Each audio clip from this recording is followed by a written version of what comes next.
Mike and V Sports Talk, Episode 2. Hey guys, welcome back to Mike and V Sports Talk. I'm Mike. I'm V. And let's just dive right up into this. So in the conference championship, we saw LA Rams go against the Seattle Seahawks. We also saw the Denver Broncos go against the New England Patriots. We know the Super Bowl outcome. Patriots won, Seahawks won. Yep. Rematch of 2014. 2014. Yep. Their most controversial Super Bowl in recent years due to that last play with Marshawn. Do you run the ball in that situation? 100% you run the ball in that situation. You get the best This running is a back in the Patriots league. fan talking. But it's okay because I'm happy we won the Super Bowl. So I'm glad they didn't run the ball. That's the way I look at it. I was very upset on that one. I'm sure you were. You haven't won a Super Bowl in your lifetime, so Okay, it's not Thanks for that. it's not an easy thing to do. So it's NFC. Let's start there. Seattle Seahawks, Los Angeles Rams. What'd you see? I mean, really a great game by Seattle there, and great effort by the Rams too. You know, you can't complain. I think with their season, they had a great season. Stafford, obviously, in the MVP running. Puka Nacua, man. I mean, just an incredible player, unbelievable. But hey, Sam Darnold, JSN, that whole Seattle defense, they got it done, and really came down, in my opinion, to one crucial mistake. That punt returner dropping that ball really changed the momentum of the game. It was kind of back and forth before that. Then Seattle got the momentum. And then really Los Angeles didn't really have a chance to get back at the end of the game there.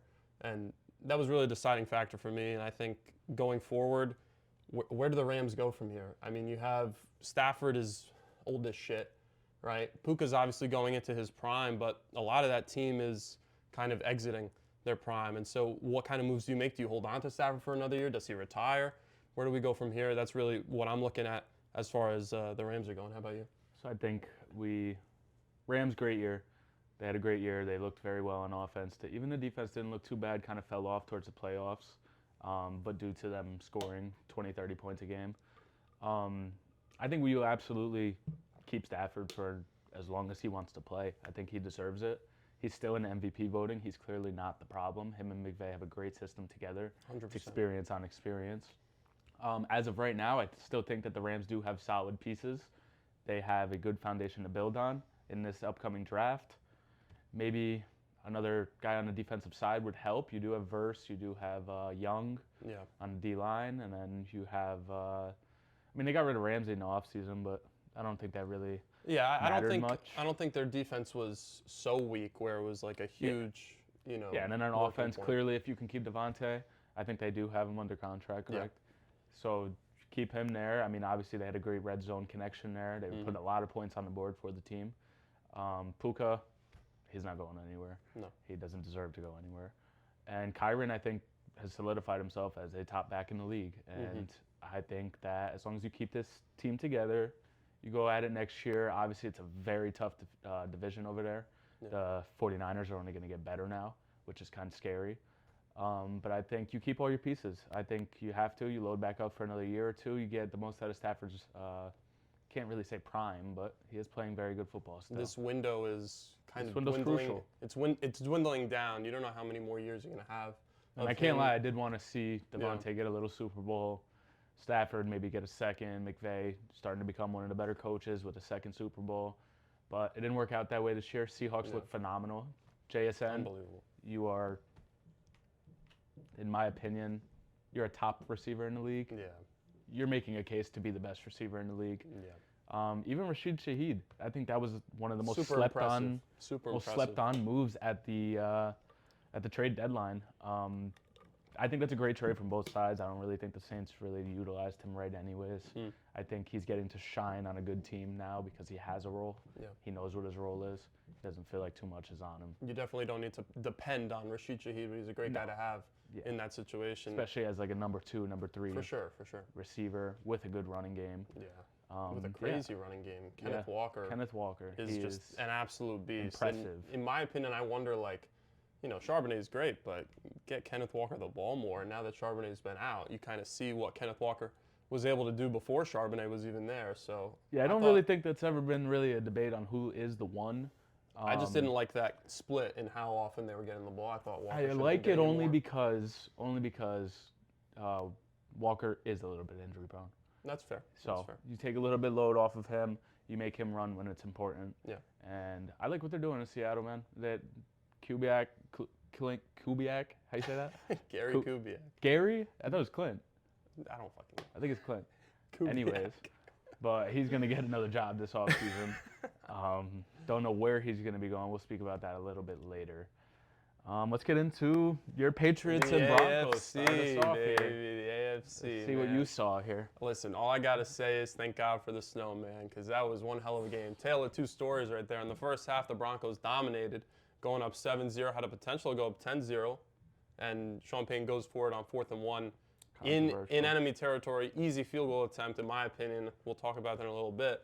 But then after that moment, Jarrett Stidham was riding high as high, and then he kind of whittled down into the lows of lows. He had that fumble turnover, backwards pass thing. I don't even know what you want to rule that, but led to the Patriots scoring their only touchdown of the game. And then in the second half, the Patriots went on this long drive. First 10 minutes of the third quarter really took over the game at that point, and then the snow started to fall, and I mean, absolutely unbelievable how that can really impact the game. And I saw a lot of arguments on social media that shouldn't be a thing anymore, that we should have neutral site games, that we should have every stadium has a dome, and I don't believe in that personally. You played football. I think that's football weather. I think that needs to stay as part of the game. It sucks that you didn't get to see both teams playing at their peak, highest potential, but I just think that was a beautiful display of what the game of football is about. I think that is a very boring game, but definitely better than what I expected. I expected this game to be kind of like a blowout. The Denver Broncos defense did stand up to the equation. They did come up big when it mattered, just not enough. They didn't give up. I mean, they gave up 10 points. With a backup quarterback, you got to know, can't give up anything, but it's not their fault. It is not their fault. Stidham started off the game very well. I thought this was going to be a shootout at first because he drops a 48-yard bomb when they're playing against the run. But the Patriots, they played Patriots football. They run the ball, eat the clock. Hell yeah. You know how they play. So if you're going to play their game, you're going to lose every single time. We've seen it for the last 20, 25 years now. And yeah, I'm excited for the Super Bowl. I think it's going to be two teams who don't play the same way. So we're going to see who kind of takes over the game script. And we're going to see who wins this. Yeah, for sure. Yeah, that's. I think going into there's not much to talk about. Yeah, seriously. But this is why I said before that you have to take those points in that situation. You do. In a game like that, in the AFC Championship, you have to take any points you can with get. the backup quarterback, you don't know how many chances you're gonna get because you saw. Now the weather dictated a lot. Especially of what they were able to forecasting do, that snow may be coming. You're gonna have to take your points when you have to take your points. Yeah. So I don't really agree with Peyton on that, but he did a great job this year. And they've been going for it on 4th down all year, so I understand it, but at the same time, I think the situation dictates over the analytics. Situational football, you got to know circumstances. You got to take the points there. You do. Watch out for the Broncos next year and upcoming years. It's the first year that team's really been kind of together. They just added Hufanga. They added Greenlaw. The defense looks like it's among the top in the league. They're here to stay, they look phenomenal. As long as injuries aren't there next year, I think they'll be right back in the same, maybe not the AFC Championship, but they'll be in the same place, especially playing playoff football. Do you think they win that game with Bo Nix? No. I don't think that the quarterback play is that big of a difference in that game. Bo Nix was an average quarterback at best, and maybe you can argue that an average quarterback would have won that game, but I think that there's no chance that the difference between him and Stidham, who's an NFL vet, it's not like this guy's some sort of scrub who just walked up onto the team. He's been with the team. He knows the system. He's been in the league for a long time. And I don't think that the difference between him and Bo Nix, who probably, this is a huge situation for him, he probably would have folded under the pressure, in my opinion now. Maybe that's the Patriots bias from me, but I will say I don't think Bo Nix is winning that game. I didn't really have a lot of faith in Drake May winning that game either, if I'm being honest, but it wasn't him who won it. It was the defense who won it, and that's all I can say on that. It was a great effort by that Patriots defense, man. Great effort. It was. By both defenses, it was a great game. If you love football, you did love that game. You had snow, you had a defensive game. For sure. I think it was a very traditional type of game. And it was fun to watch, bearing the score, but it was a great game to watch. It was high-level football. Yeah, for sure. All right, so now getting into some big news in the NFL here. Belichick does not make the Hall of Fame on his first pass. Probably the most shocking Hall of Fame voting situation in any sport that I can remember. I mean, this guy is, in my opinion, the greatest coach of all time. In many people's opinion, the greatest coach of all time. Maybe him and Lombardi in some sort of order there, 1 and 2. But if he's not making it in the Hall of Fame, who else is making it in the Hall of Fame? I have one word for this: how. Yeah. I understand whatever the cheating scandals, this, that, and the third. Whatever. He still dominated the game for over 20 years, and it wasn't just with the Patriots. Everyone forgets that he was a Super Bowl winner before the Patriots. Yeah. Not as a head coach, but I'm pretty sure he's won 1 or 2 without the Patriots. Two with the Giants as the defensive coordinator, and his defense won those Super Bowls. And this is one of my takes. You pass up on a guy. Yes, he's a great coach, wins many Super Bowls, won everything. Yeah. The best offensive player ever, and pretty much it's a consensus opinion, Tom Brady. Yeah. Who coached him? Bill Belichick. Who's the greatest defensive player in your opinion? Is Lawrence Taylor up there? Yeah, Lawrence Taylor is the greatest Who coached defender Lawrence of all time. Taylor? Bill Belichick. Defensive coordinator. Bill Belichick.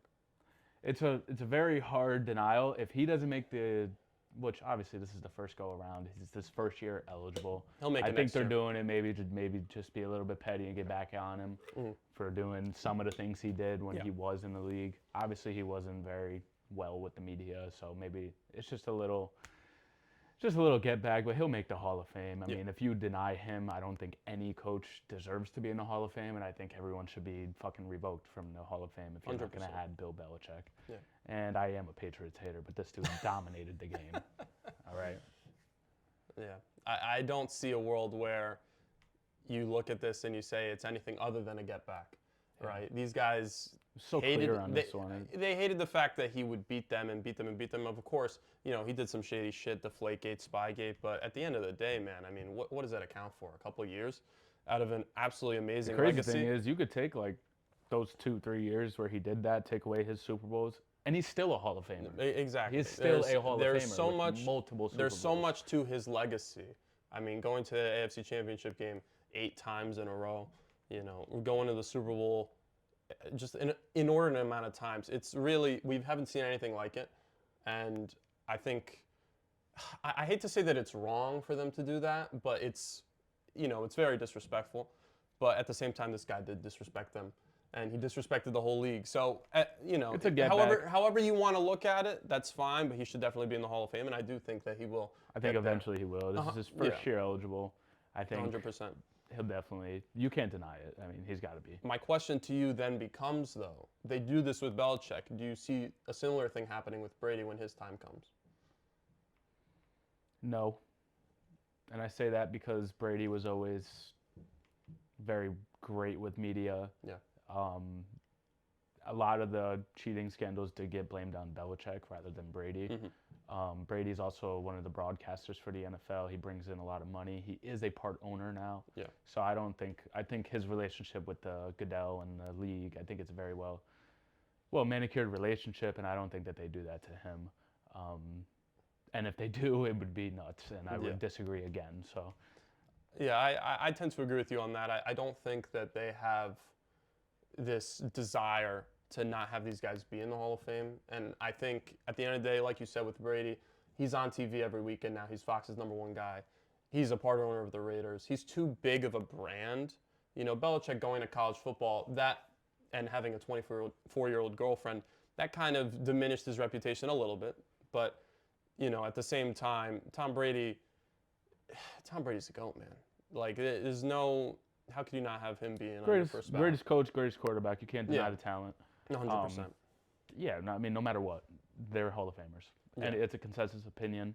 They're not even like on the cusp, like their careers are so well into the Hall of Fame already that they're fine. They'll get in. Now, here's my thing to you, because this was a big debate, especially before Brady left to go to Tampa Bay and he won a Super Bowl there.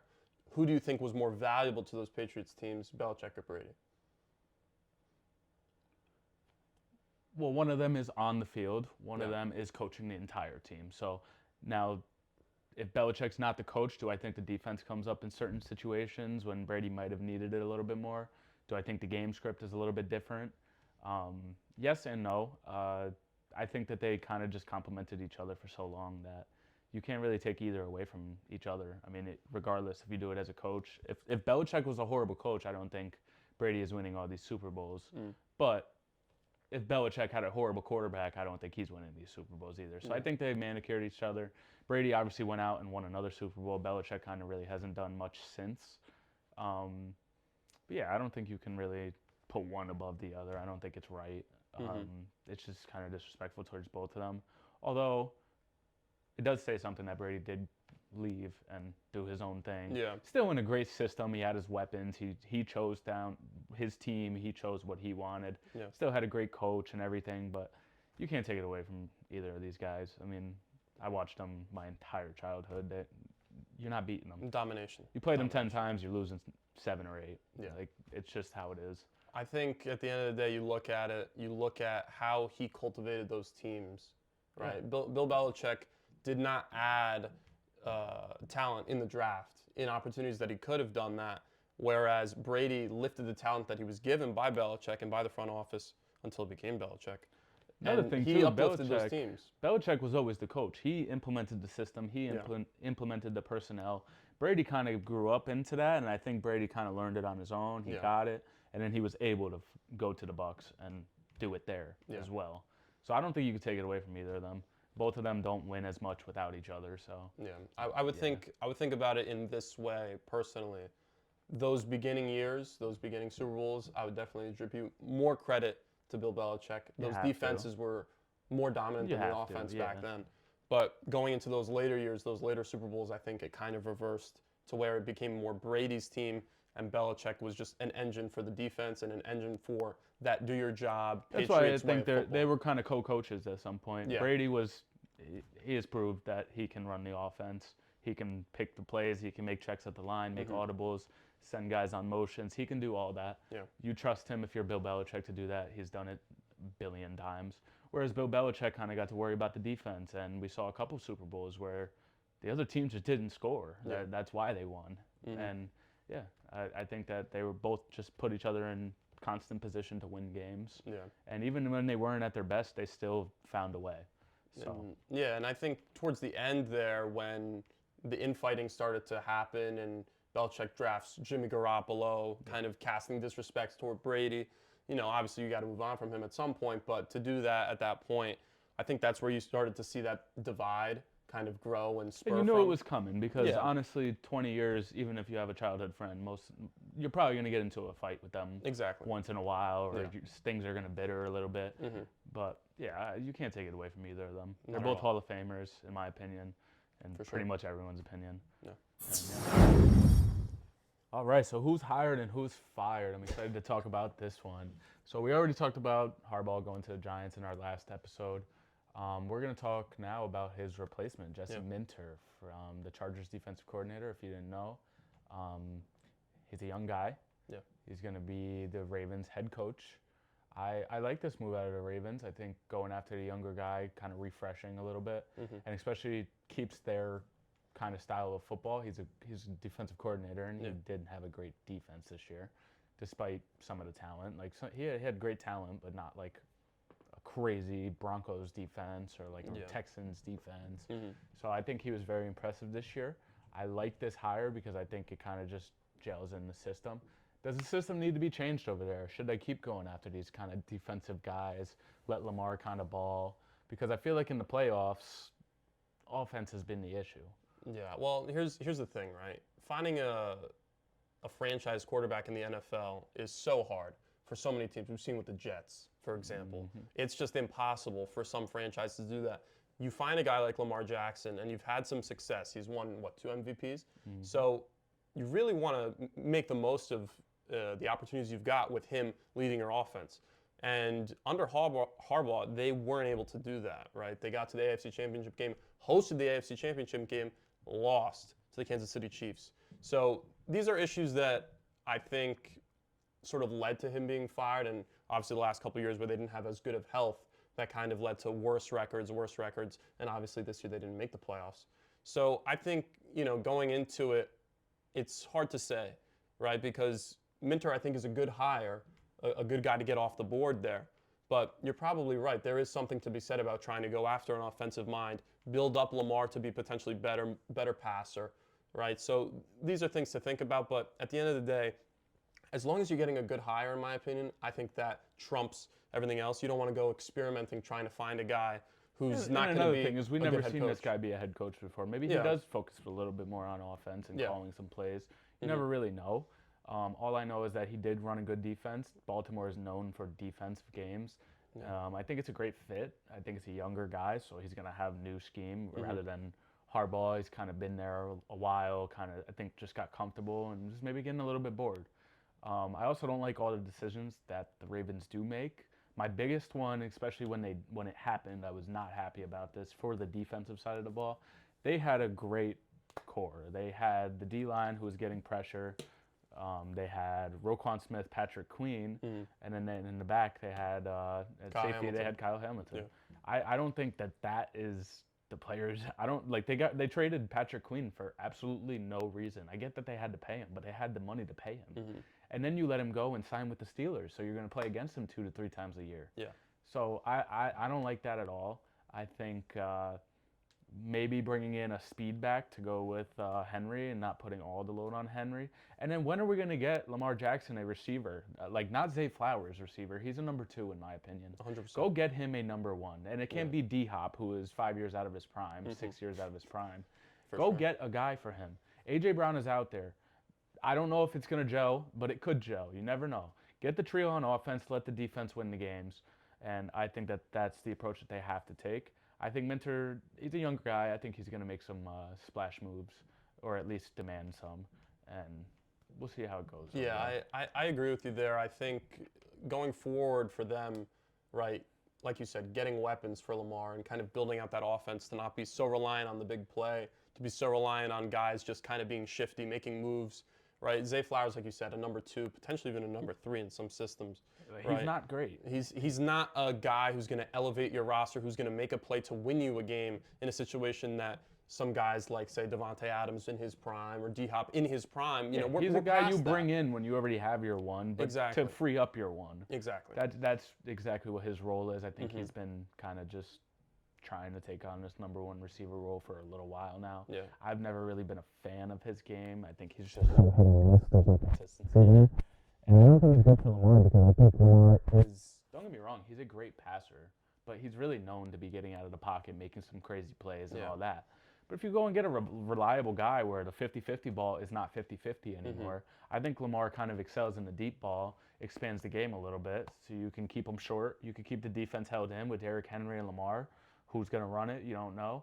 And then I think you do have to go get a number 1 receiver as your solid guy who's going to be there for the extent of the entire game. And then Zay Flowers, if he's open downfield, he's open downfield. I still think you keep him. I think A.J. Brown is a good name to kind of go after there. I mean, he's probably the number 1 guy that we're going to be looking at in this market. I don't know if he'll mesh because I don't think he can mesh on any NFL team. But yeah, I think it's a great his own separate issue, though, right? I think it's a great trial run, and I think that's who they probably should go heavy after. And there's other options out there too, but I think a bigger thing to me than just the receiver is kind of, you mentioned this as well, Derrick Henry cannot be relied on for a whole season into a playoff anymore. He's getting older. Nothing to take away from him. It's not that he's a bad running back. He's obviously still a top 10 running back in the game.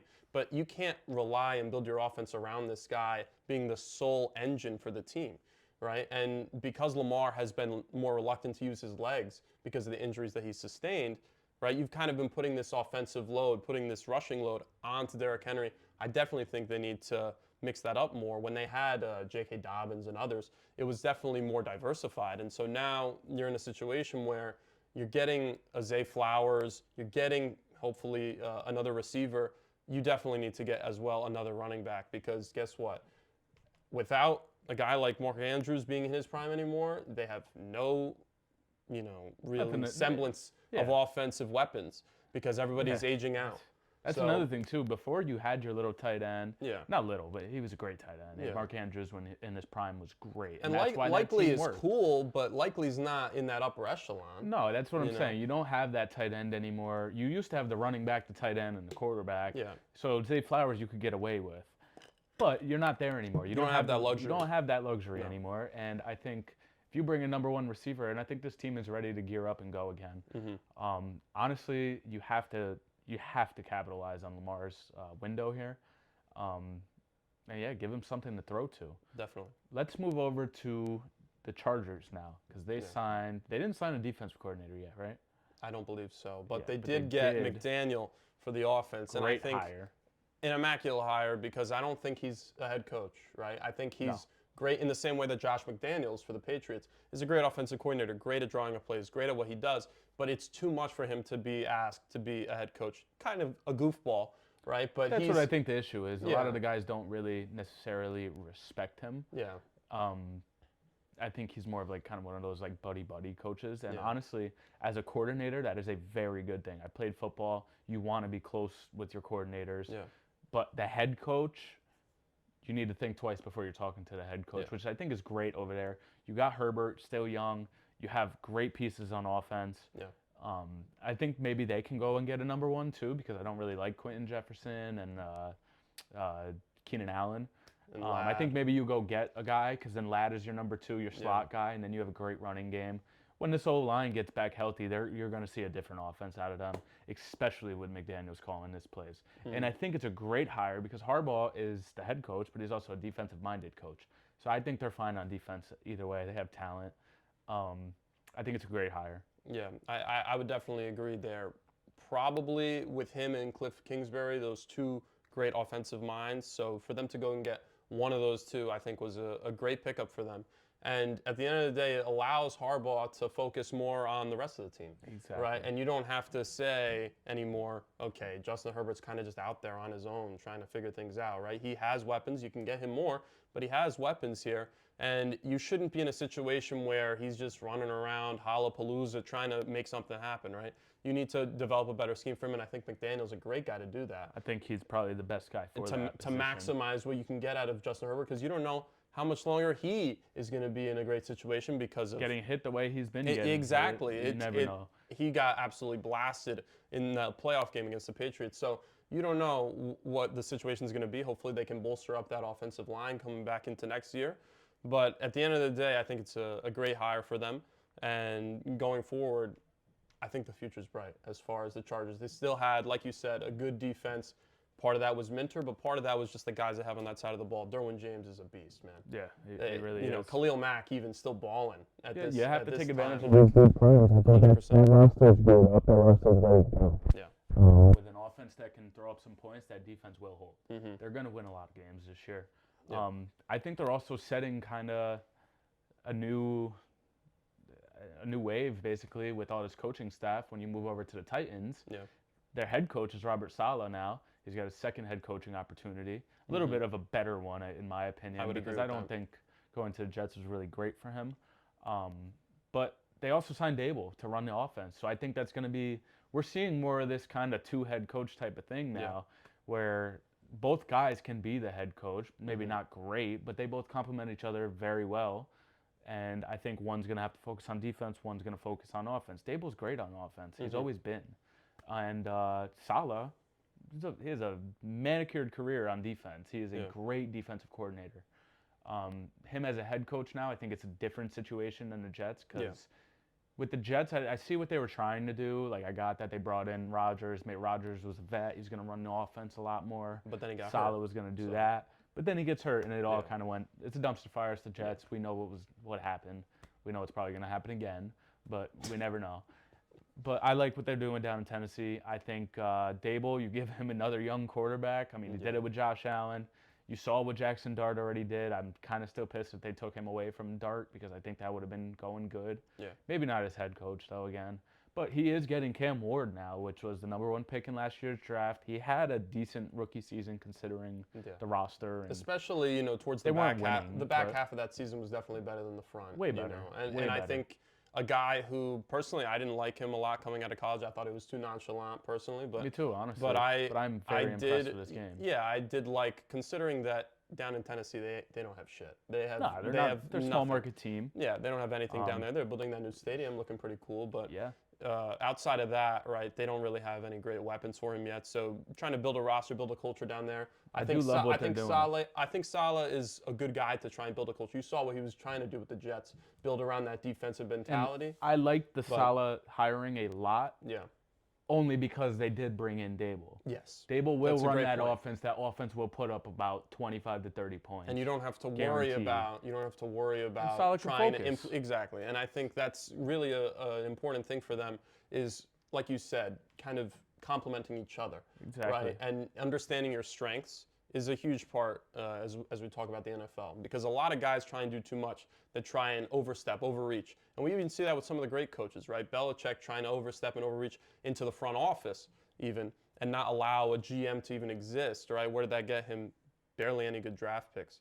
So this is kind of a thing that we talk about as far as Tennessee. Where will they go from here? I think you have to get him some weapons. I think signs are very bright here. But I do think that they're rebuilding. Yeah, I think that they're rebuilding the correct way. Yeah. We see the Jets try to rebuild every 2 years, all right, and it never works for them. Build it up to tear it back down. Build it up to tear it back down. Yeah. Same thing back and forth. With this Tennessee rebuild, I think they're doing it right. They got the bones. They have their quarterback, and they have two guys on the coaching staff that'll run this team very well. They're proven guys, and you got a young quarterback. Now you just build the roster a little bit, which is probably the easier thing to do. You already got your quarterback, and you already got your coaches. Very good coaches too. And I think as long as the office and the GM just kind of keeps building this roster, we're going to see them kind of start getting better and better and better. Maybe not next year, maybe not the next year after that, but 2-3 years, I think you'll see this team probably in playoff. Potentially in playoff I could see it as if all goes well and Cam Ward does keep playing well. Sophomore slump. Yeah. It could happen. Really never know. But I don't think he really reached the peaks of a Jaden Daniels to kind of hit that sophomore slump. Exactly. CJ Stroud, kind of like those are the kind of guys we're talking. I don't think he hit that kind of thing. It actually kind of reminded me of Drake May's first year. Last year, where quiet, but also kind of composed and understanding, hey, we're trying to build something here, and not just going out there and throwing for a bunch of touchdowns when the situation was great. Kind of builds you into a better quarterback in some situations. So it'll be interesting to see. But there's another team in Pittsburgh that kind of has to decide what they want to do. They hired Mike McCarthy, which I don't know about you, I thought it was a good hire because it gives you the opportunity to bring Rodgers back, but it kind of delays your timeline, right? If you want to go into a situation now where you're going to have another 45, 48, 50-year-old quarterback after having Roethlisberger forever, and you have these pieces, TJ Watt, DK Metcalf, very expensive pieces. When are you going to make a decision to say, hey, we're going all in on this situation? You got Jalen Ramsey last year, but that didn't end up amounting to anything, right? They are the epitome under Tomlin of a team that was just good enough. And I don't think that you can tell the fans that anymore. I think you have to decide either, hey, we're going to rebuild for a year and just scrap it and try and move forward, or you're going to say, we're going to go all in on this 1-2 year window, because that's really all it is.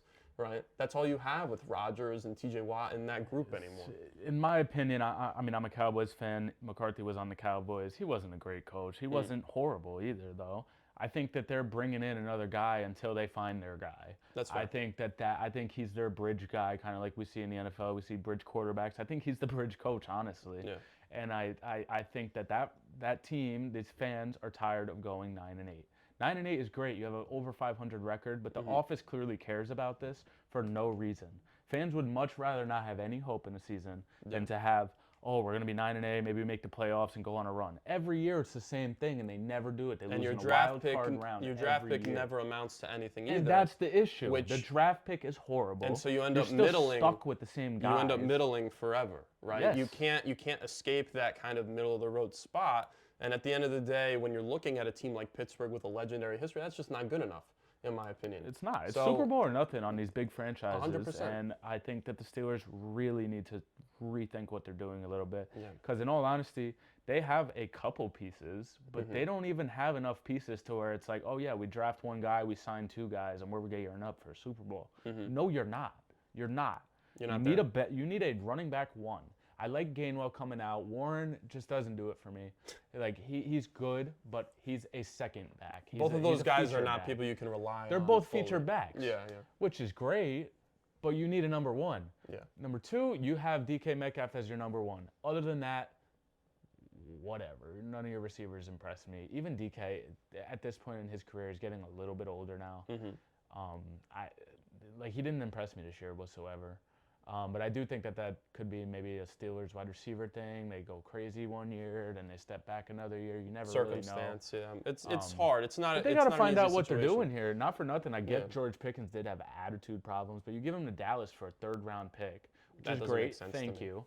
But I get it. It's all attitude and everything. But you're giving away young talent, and you're bringing in old talent. The best talent they've had in years. Yeah. And At you the just receiver sell him for position, nothing. since Antonio Brown, that's probably the best receiver that they have had. Yeah. And then you go and trade him for a third-round pick, so you get nothing, like basically nothing. You're not going to get much in the third round.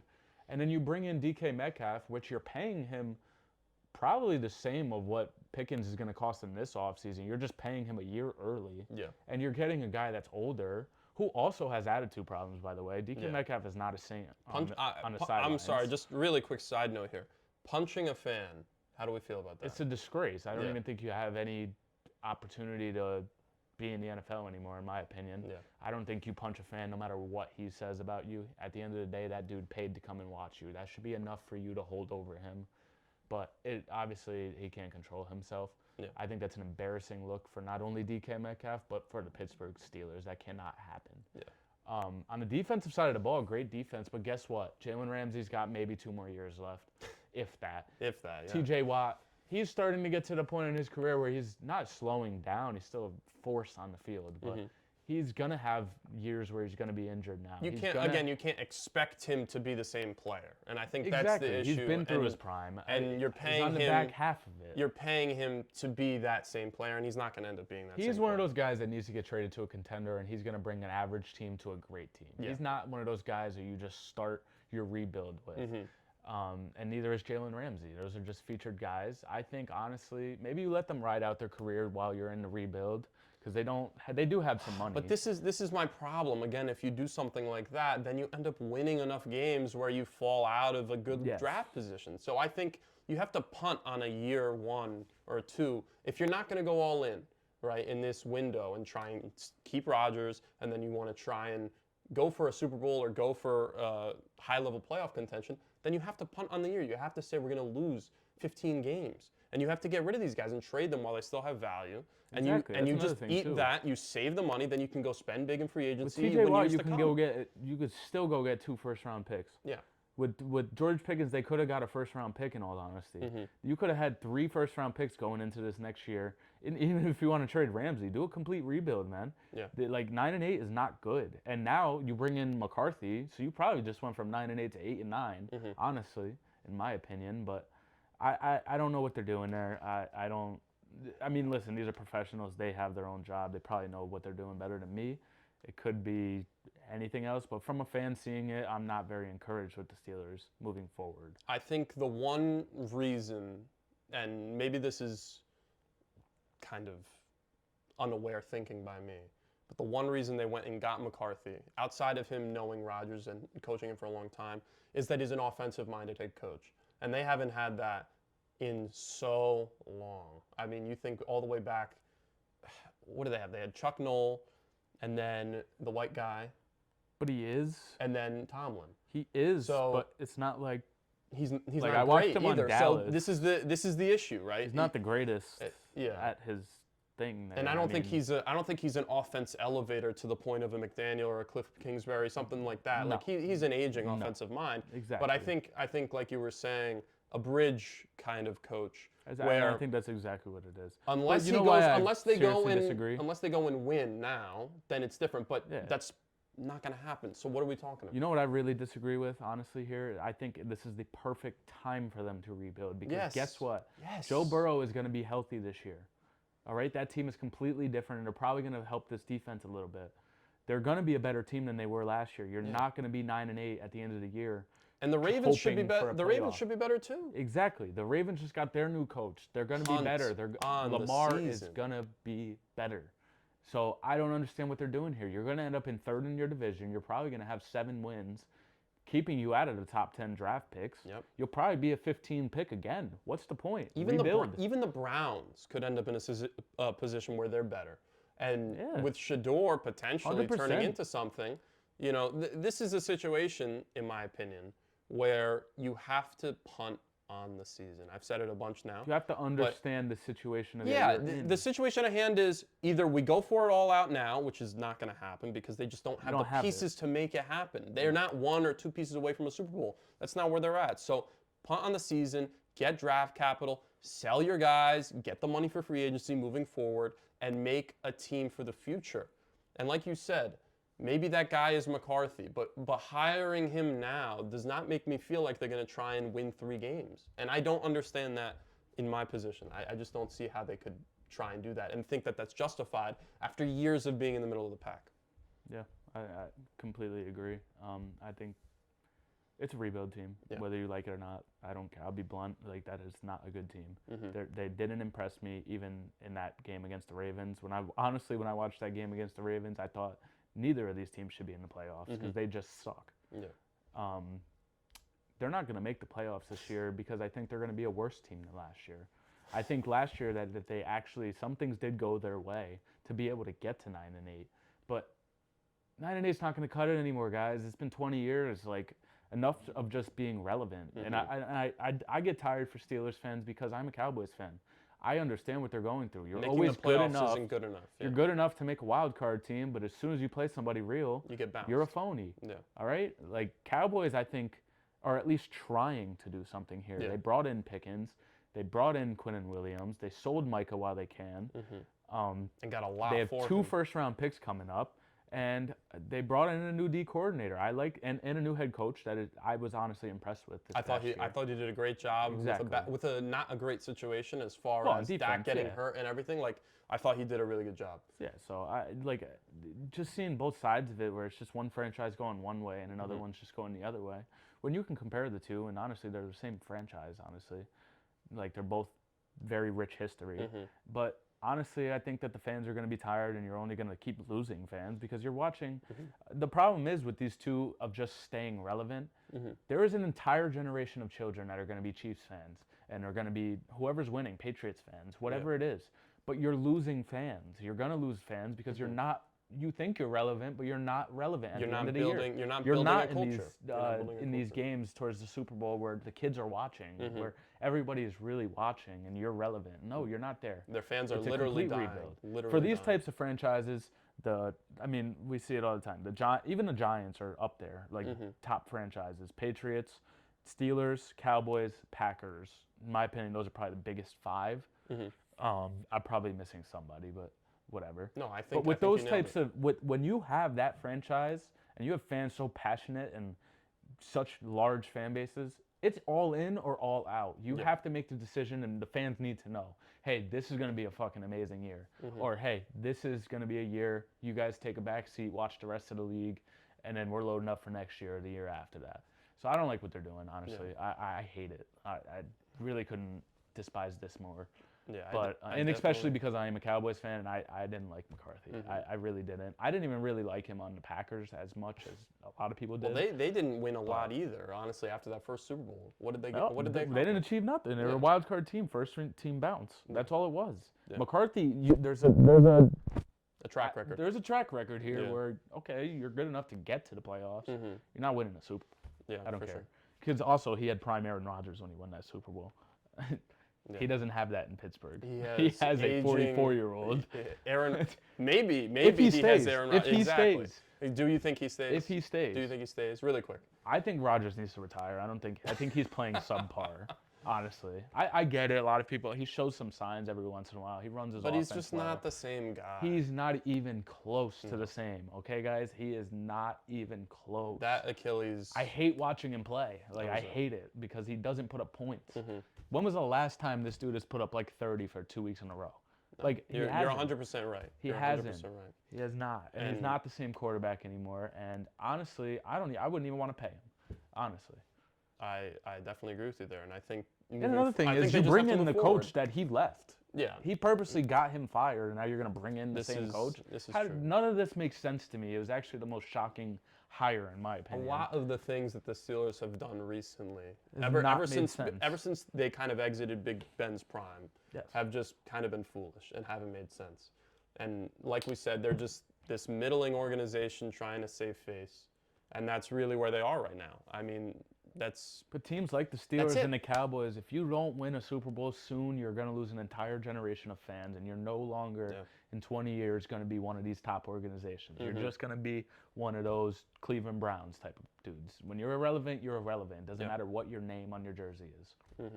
No, 100%. You said it perfectly. And I think another great example of a fan base that's yearning for something, tired, wants to win, and has been fucked over a lot is Vegas, the Raiders. And that's really the biggest and best head coach opening, in my opinion. You have the number 1 pick in the draft. Yeah.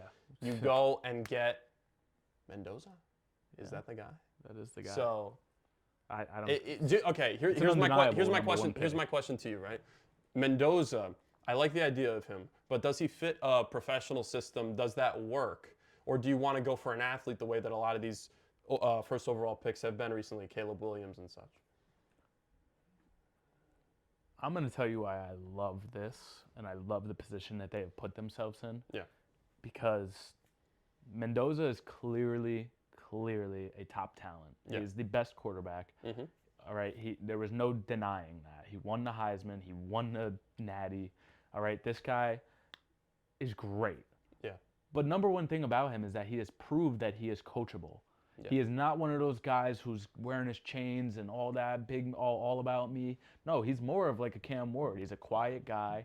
He's more of dorky. He's not really like a big personality. Yeah. But he praises God. He listens to his coaches. He came from a small school, and then like in the next year won the Natty. He does things the right way. Like he really does do. He's a class act. I think Yeah. it's a great guy to have in Vegas to be the head of your franchise. And I love what they're building there because Tom Brady is part owner. You don't think Tom Brady's going to be in this dude's ear his entire career? 100%. They're putting him in a position to where it's kind of fail-proof because when you have Tom Brady and he's going to walk into an offense which as long as they get a little bit of O-line help, the offense is very good. Like they have their tight end, they have their running back. Yeah. If they do an offensive line at least somewhat decent, and then I mean, receivers are replaceable. Like, you go in free agency, you go get a receiver that fits your scheme. And you can find a diamond in the rough anyways, right? And you can 1,000%. draft a guy Receivers in the come second every round. year. These are I say things this all that the are time. replaceable, like you There said. is about 40 good. There's about 30 good receivers in the NFL. Mm-hmm. There is like 8 to 10 good running backs and like 4 good tight ends. Yeah. You'll already have the top tight end. Yeah. You already have a great running back, young, and that's another thing. They're all young. You're building a trifecta on offense. You go piece it up with receivers and an offensive line, and now the only thing you have to worry about is defense. Yeah, and I think you search in that situation for kind of experienced receivers, right, to bring that group together. You don't want to go get some more younger pieces necessarily because then you're almost too inexperienced. Exactly. And another thing I'm loving that they're doing is that they're talking about bringing in the Seattle Seahawks offensive coordinator, Kubiak. And I think that would be a great signing. You already saw what he can do with Sam Darnold. Imagine with the number 1 overall pick quarterback, Spencer Mendoza.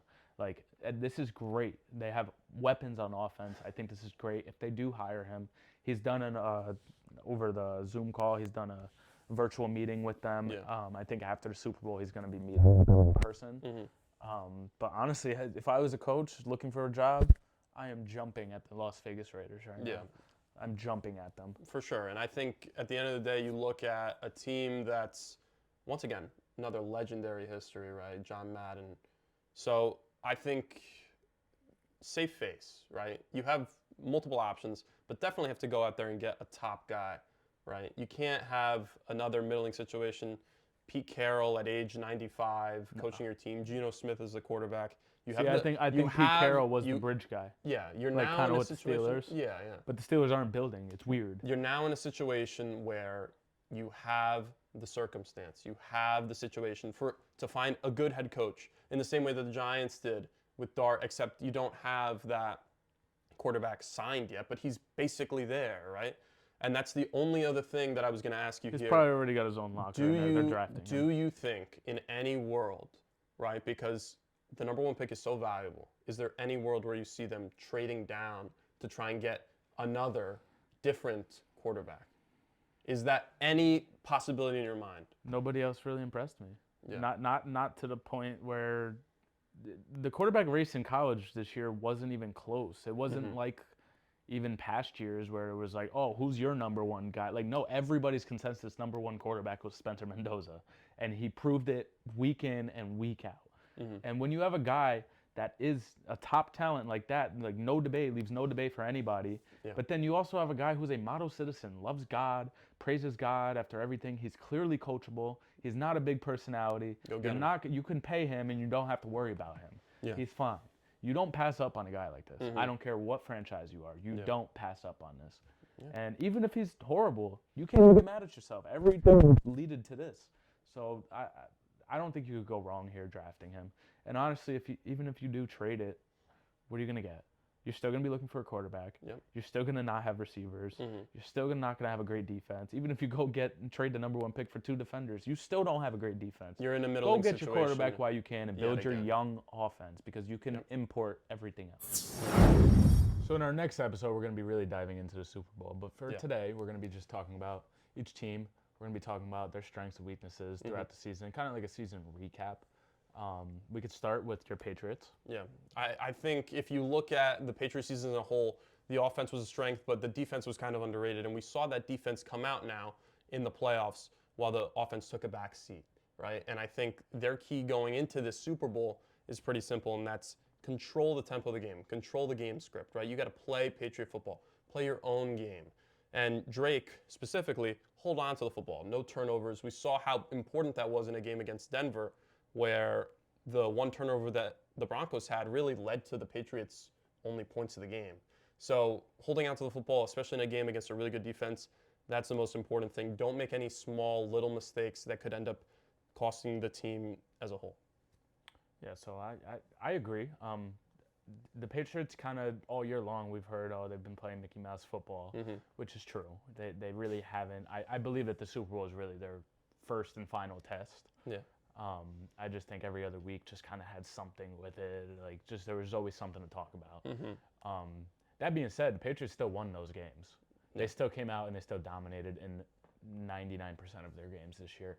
So you can't sit here and call them a fake team. They're not a fake team. They play very good football. They play traditional football, which is a little more boring, and that's why I think that they are the underdogs. But guess what? In the Super Bowl, the underdogs are the team that you should be fearing a little bit. They have nothing to lose. We kind of saw it a little bit last year. We kind of thought that the Eagles were going to win, but like you bring down the Chiefs, like that, you're technically the underdog. Going for that I three-peat, think that this game is going to be a very good game. I think we're actually going to see the Patriots. I think people are going to be a little bit more impressed with the Patriots and what they're actually doing. But yeah, this is their first real challenge. I think that Seattle is a very good football team this year. They really are. As long as Darnold comes to play, I think the Seahawks are coming to play. It's just going to be kind of, like you said, game script. Patriots are very good at that. They are very good about eating the clock, long drives. Defense is going to make you score on them. You're not going to get freebies. I think that that's going to be their key moving forward if they want to win this Super Bowl, which obviously they do. But also, regardless of the Super Bowl outcome, I really don't think it's going to matter as far as like the Patriots, like, future. I don't see it as I'd agree much, with that. especially not as much as like Seattle. Yeah. Patriots are a younger team, dude. As you have your young quarterback, you already know this guy is there. He's in the Super Bowl in year 2. All right, maybe next year he could get injured. You never know what happens, but they're in a great position to keep moving forward and keep building this roster. So this Super Bowl isn't as big as I think it is for Seattle, but it's still Super Bowl, guys. I mean, this is going to be their first challenge. This is their first time to kind of shut up haters because nobody's saying, oh, the starting quarterback, like in the conference championship, the starting quarterback's back up. But there's nothing to say about this. Yeah. They're like the Seattle Seahawks, a very good football team. If Patriots go out and win this Super Bowl, they are the Super Bowl champions. There's nothing to be said about that. Yeah. Unless someone Regardless gets of their hurt, schedule all year. unless someone gets hurt, then we'll hear about it until the end of time. Exactly. But, there's always caveat. This is the thing, in my opinion, there's always caveats and little things that you can nitpick with every Super Bowl winning team or any championship team in any sport. Circumstance always leads to how we get to these situations. Context matters. But at the end of the day, you play who you play, right? Yeah, you play who you play. If you don't win that game, you don't win. Exactly. So at the end of the day, and I hate do the the job. Patriots, That's it. Just saying, I do hate the Patriots just because I watched them win my entire life. This guy. And I'm sick of them. I really did think we were going to have a great football year. We get rid of Mahomes for a year, and now we get the Patriots back. So Where did that lead you? it is what it is. But I think this is their first real test, and I think that true colors are going to show here. Drake May, great quarterback, but you need to be playing a little bit better to beat the Seahawks, I think. Yes, for he sure. has I think he only has 5 touchdowns in 3 games. No, 100%, you're right. He needs to play a little bit better, get that offense kind of moving a little bit more. But he is also playing very good defenses. Now, I mean, the opponent's offense hasn't really been scoring much. Like you saw that with the Chargers. Good defense, but not a great offense because they were hurt. Then you go to the Texans, amazing defense. Bad offense. Horrible offense. Then you go to the Broncos, great defense again. They probably arguably played the past. Now being the Seahawks, well, you'll have probably the 4 of the top 5 defenses, and they're in the top 5 too. So I understand it. Like, yes, you want more of Drake May, but also he's doing what he has to do, and I don't think he needs to do any more if the team's not going to make it seem that way. Don't try to go out there and throw 5 touchdowns and then throw 2 picks by accident. Don't do that. Just play your football, play Patriot football. The way you've gotten here is the way you're going to have to win this. Same thing with Seattle. Seattle has been an exciting team all year. I honestly didn't think at the beginning of the year that they were going to be in this position making a Super Bowl. With Sam. I thought Rams beat them last week. I honestly thought that that's what's going to happen. But Sam Darnold, as long as he comes out to play, as long as he is not turning the ball over and playing Patriot football rather than the Seahawks, I think that defense comes out. That defense is something else out there. They're making a claim. They're the next Legion of Boom. They're not there yet. No. Statistically speaking, they're close, but they're not there yet. But as long as they come out, they play Seattle football where they're going to score a bunch of points, defense is going to blitz the shit out of you, and they're going to make you panic and get you into a panic to where you're going to turn the ball over. As long as Drake May doesn't turn the ball over, we're going to see a great game. Yeah. It's going to be a great game. This is probably one of the most exciting matchups for me as a Patriots fan. Not only because you have a great team that the Patriots have been building up towards this whole year, that people have been nitpicking, they haven't played anybody, what are you going to nitpick here, okay? Sam, that's it. He's proved himself back-to-back years. First quarterback since Tom Brady to win 14 games back-to-back seasons. That's really incredible. Great rosters he's been on, but you still need the guy to glue it all together. Exactly. The Darnold quarterback has been that guy. The quarterback is the most important position in any of the major sports, right? He has the most influence on the team, and in the locker room, he's the most important guy on the team. So at the end of the day, when we talk about Seattle, it starts and ends with Sam, like you've been talking about. What does he bring to the table? Yes, that defense is absolutely amazing. Yes, they have JSN on offense. Yes, they have Kenneth Walker. But if Sam doesn't show up to play, if Sam has his first big dud since last year in the playoffs, then that's when you're going to see. If he comes out like he did last year, that's when you're going to see a potential bad showing for them. I think it's good that he did go through that because he learned his lesson. And this playoffs, he's been playing his ass off. He has not been turning the ball over. He's been putting up points for the defense to go out there and stop. Yeah. But I think they're playing great. But honestly, this whole game does probably go on Darnold because you know the defense is going to be flying around making plays. That defense is full of dogs. I mean, you got DeMarcus Lawrence, you got Nwosu, and then you got right there, the D lineman Leonard. I don't know. Leonard I forget his name, but Leonard Williams. That's what it is. Oh, he's on that team. Beast. See, this is what I'm talking about. There's so many guys you don't even know who's on the squad. They're Witherspoon, loaded Woolen. on defense. Yeah, Woolen. I They're mean, loaded on defense. You know the defense is going to show out. Jeez, But man. you know JSN's going to come to play. It's going to come down to Darnold. Yeah. You got to protect him, and you got to give him his time for his passing lanes to get open and everything, which I think the Patriots will disrupt a little bit. But it's Super Bowl. We need a little bit of a sloppy game for it to be a good game. And I think that the keys for, at least for the Patriots, is that you have to protect Drake May this game. Will Campbell. Because this is a D-line. Yeah, Will Campbell. We saw Can't him be get any more eaten hot alive ass, the man. past That's couple gotta years. end. I mean, That's couple gotta weeks. end. And he That came has to out stop. with, oh, no, I will Lord and Savior protect my quarterback, blah, blah, blah, blah, blah, before when he got drafted, all right? He needs to be better. He needs to stop being that skinny, fat left tackle, all right? Put on some size, get there, get your legs fucking stronger, and stop getting pushed back by D linemen that weigh 255 pounds is probably a start. Will Campbell, I still think, is very talented. But you're going to be a very big key in this game. And if they don't chip block like they have been doing, they've been doing a lot of chip blocks, rolling Drake May at least to the right a little bit. You got to help out that offensive line. That. You got to help out the offensive line any way you can. I think that's what McDaniels is great at, building up those kind of protections for Drake to kind of implement. You have Ramondre back there. He's good at those chip blocks like you were talking about, bringing in the tight end. In some situations, having 7, 8 guys blocking. I mean, this is what you need to do in order to beat a Seattle defense. Play Patriots football. Play Patriots football, control the tempo, control the game. And at the end of the day, I don't know about you, I'm really excited about this one. This one will be good. I think this is one of the best Super Bowl matchups we've had in a long time. I think it's one of the most kind of, like when you go game script for game script, both of these teams play 2 completely different games. Yeah. Like they play completely different, and it's going to be which team gets to play their game more. Yeah. I think that's what it's really going to be. We know the Patriots are sneaky. Like they will eat up clock. They will come out second half down 7 and then eat up 10 minutes of clock and go down and score a 1-yard rushing touchdown. Like they will go and do that. You have to expect that. Yeah. They're going to grind the clock, grind out yards, 2-3 yards at a time. Like that's how they play. Yeah. Being said, this defense cannot let up that 40-yard bomb to JSN. They can't let that happen this week, and I think they'll be fine because then you're going to really put a lot of pressure on Darnold, and we're going to see what really he is made of. And I think the question has been kind of solved about Darnold, but it's still not there yet. Like he is a good quarterback, but let's see what happens when the ball is in his hands in the Super Bowl. Everyone's watching. Let's see what he does. 100%. And later in the week into next week, we'll have predictions for that game as long as...